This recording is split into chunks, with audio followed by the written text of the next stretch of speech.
Just be happy with who you are. Just be happy with who you are. Just be happy with who you are. Hi, now looking at the treatment for alcohol disorder or addiction disorder.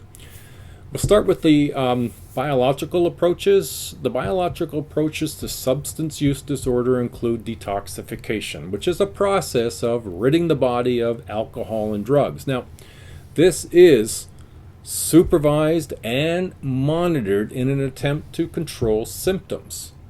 Also included in the biological approach to treatment is the use of disulfiram, methadone, naloxone, and antidepressants and nicotine replacement therapy are examples. So let's consider each of these. Disulfiram, or the brand name of AbPsych, an alcohol patch, if you will, produces an adverse reaction to drinking alcohol, not unlike a nicotine patch. Antidepressants are used with cocaine treatment. It acts as a regulator of feelings of pleasure, although this approach has not been consistent with its results. Methadone maintenance programs use a synthetic opiate used for heroin addiction. It does come with its own risks. Addiction seems kind of an odd way to go, doesn't it?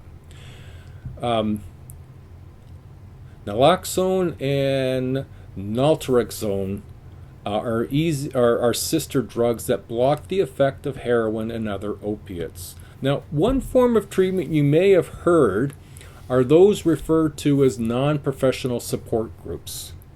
A non-professional support group like Alcoholics Anonymous, AA, Narcotics Anonymous, NA, Cocaine Anonymous, CA, promote abstinence within a supportive group setting. This most widely used non-professional program, Alcoholics Anonymous, is based on the belief that alcoholism is a disease, not a sin, and uses a one-step program. The success rate is difficult to determine, as these groups do not keep records of the members or they do not conduct controlled studies for their programs. Now, there are residential approaches. A residential treatment approach includes hospitals and therapeutic communities. Outpatient treatment is less costly and often indicated when withdrawal symptoms are less severe. Clients are committed to changing their adaptive behavior, and the environmental support systems such as family strive to help clients make the transition to a drug-free lifestyle. The psychodynamic approaches. The psychodynamic therapist focuses on uncovering the inner conflicts originating in childhood that are believed to be at the root of substance abuse disorders. Now, that's a consistent flavor of psychodynamic approaches. And then, of course, there's the cognitive behavior approach, where behavior therapists focus on helping people with substance abuse-related disorders change problem behavior through such techniques as self-control training, self-skills training, cue exposure training, and motivational enhancement therapy, or MET approaches.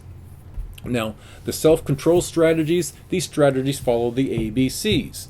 The antecedent, which is the trigger, the abusive behavior, then the consequences, or the reinforcement of the behavior, as a means of gaining control over the change of abusive behavior. If you're familiar with the trigger, you know what the abusive behavior is. That's your alcohol or drug use. And the consequence, how it reinforces. By knowing these two things enables, with support, to figure out how to disengage the trigger or to change the reinforcement schedule.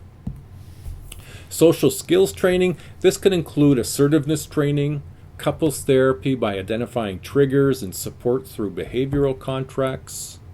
The cue exposure training. Now, these types are showing some promise. Here, a person is exposed to their abused substance, alcohol or drugs, and are prevented from using. In other words, it's an attempt to extinguish the person's learned response to alcohol and drugs. The motivational enhancement therapy, or the MET, this therapy is designed to create an intrinsic motivation to want to change. You cannot make someone change without their permission. Helping them gain an intrinsic reason to get better means that the therapist is always attempting to convince the patient to participate. They have their own reasons to want to engage. Then there's relapse prevention training. Now, regardless of the initial success of the treatment technique, relapse remains a pressing problem with any treatment that people with substance abuse disorder use.